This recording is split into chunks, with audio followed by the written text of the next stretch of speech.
Cette mudras interdit, secret ancien pour augmenter votre énergie en toute sécurité, sagesse ancienne. Mais d'abord pour commencer abonnez-vous à ma chaîne et activez la cloche de notification pour ne plus manquer mes prochaines vidéos. C'est parti. Vous avez certainement déjà vu ces images auparavant, mais à présent, il est temps de les observer avec beaucoup d'attention. Que pensez-vous de ces positions des mains? Pourquoi les gestes de Bouddha, du Christ et de Séraphin de Sarov sont-ils si semblables? Cela peut sembler une coïncidence, mais regardez ces autres images, ici aussi, les gestes coïncident. Ces gestes, présents dans des icônes représentant Dieu et des saints, ont une signification très importante. Leur perpétuation au fil des siècles et des millénaires en est une preuve. Mais que signifie-t-il précisément? Comment fonctionne-t-il et quel est le mécanisme derrière ces gestes? Pourquoi la position des mains est-elle si importante? Dans l'hindouisme et le bouddhisme, ce type de positionnement symbolique des mains et des doigts est connu sous le nom de mudras, ce qui signifie « sceau » ou « symbole » en sanskrit. Ils sont souvent utilisés pendant la méditation et sont fréquemment appelés le « langage des gestes ». Dans le yoga, les mudras ne se réfèrent pas seulement aux gestes des mains, mais aussi aux positions du corps, des yeux, du diaphragme, et ainsi de suite. Les mudras sont essentiels dans diverses pratiques religieuses et spirituelles au sein de l'hindouisme et du bouddhisme. Ils sont utilisés pour canaliser l'énergie du corps, influencer le flux de prana, l'énergie vitale, et faciliter la connexion avec le divin. Chaque mudra possède une signification spécifique et peut apporter différents bienfaits tant physiques que mentaux. Toutes les pratiques de santé orientale, comme le yoga, le tai chi, ou le qigong, reposent sur l'harmonie entre l'état physique et spirituel de la personne. Les mains contiennent de nombreux canaux connectés à l'énergie vitale de nos systèmes et organes. Lorsque nous unissons les doigts d'une certaine manière, nous régulons les flux énergétiques internes, favorisant ainsi un échange d'informations et d'énergie entre les différents centres du corps. Jusqu'à récemment, la science refusait d'accepter l'existence de la bioénergie, des champs énergétiques et de l'énergie vitale. Les physiologistes soutenaient que tout au long de l'histoire de la physiologie et de la médecine, l'on n'aurait jamais trouvé de tels canaux. Cependant, désormais, des théories suggèrent que les doigts possèdent de nombreuses terminaisons nerveuses, chacune connectée à un organe spécifique.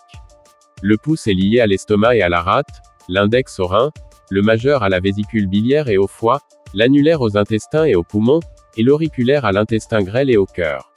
Ces connaissances sont utilisées avec succès par les secouristes en situation d'urgence. Par exemple, mordre la base de l'ongle de l'auriculaire peut être bénéfique en cas de douleur au cœur. Il a été prouvé par des scientifiques de l'Université nationale de Séoul que le système des méridiens fait partie intégrante du système cardiovasculaire et possède même un support matériel sous la forme de tissu conjonctif. Selon la tradition indienne, il existerait 72 000 de ces canaux énergétiques. La maladie serait causée par l'obstruction du flux d'énergie en eux. Le chercheur nord-coréen Kim Bong-an a découvert des structures tubulaires spéciales dans le corps humain, confirmées par des recherches ultérieures. Les scientifiques coréens modernes ont démontré que ce système découvert est en fait un composant physique des points énergétiques des méridiens. Cette validation scientifique offre une nouvelle perspective sur les anciennes traditions. Pour apprendre à contrôler votre énergie à travers les mudras, il est crucial de suivre quelques règles fondamentales avant de commencer la pratique. Il existe une grande variété de mudras, mais voici quelques types de mudras et leurs avantages. Pour réaliser cette mudra, touchez les extrémités de l'annulaire et du pouce, en gardant les autres doigts étirés. Cette pratique améliore la circulation sanguine dans tout le corps, augmentant ainsi la résistance physique et la concentration pendant la méditation. De plus, elle renforce les os fragiles et aide à la récupération de poids pour ceux souffrant de malnutrition.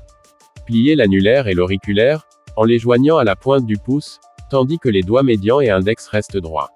Ce geste renforce le système immunitaire, améliore la vision, réduit la fatigue et procure vitalité et force mentale.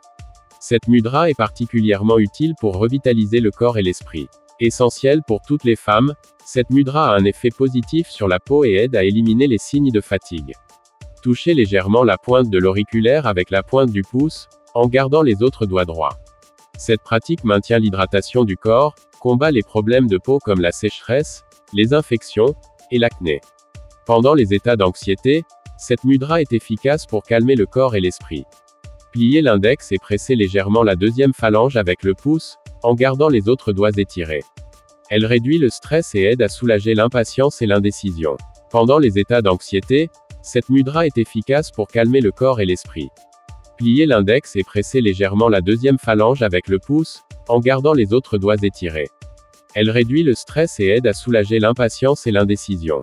Pour réaliser cette pratique qui protège le cœur et stimule sa récupération, pliez l'annulaire de sorte que la pointe touche la base du pouce, pressez doucement l'annulaire plié avec le pouce, et gardez les 3 autres doigts étendus et détendus. Les mudras, gestes symboliques des mains, font partie d'un ancien savoir védique. C'est pourquoi le geste de bénédiction avec 2 doigts est similaire à la mudra de la vie. L'être humain est un système bioénergétique complexe dont la vie et la santé dépendent directement de son potentiel énergétique. Cela inclut l'interaction harmonieuse entre son corps physique et ses centres énergétiques connus sous le nom de chakras. Bien que l'on pense que le concept de chakra soit exclusif à l'Orient, peu de gens savent que nous avons également notre propre système de chakras, adapté à notre mentalité. Les mudras ne sont pas seulement une technique, mais une clé pour harmoniser notre esprit, notre corps et notre âme. Source: le pouvoir de l'esprit. Si cette vidéo t'a plu, prends une seconde pour partager et pour me laisser un pouce bleu. À bientôt.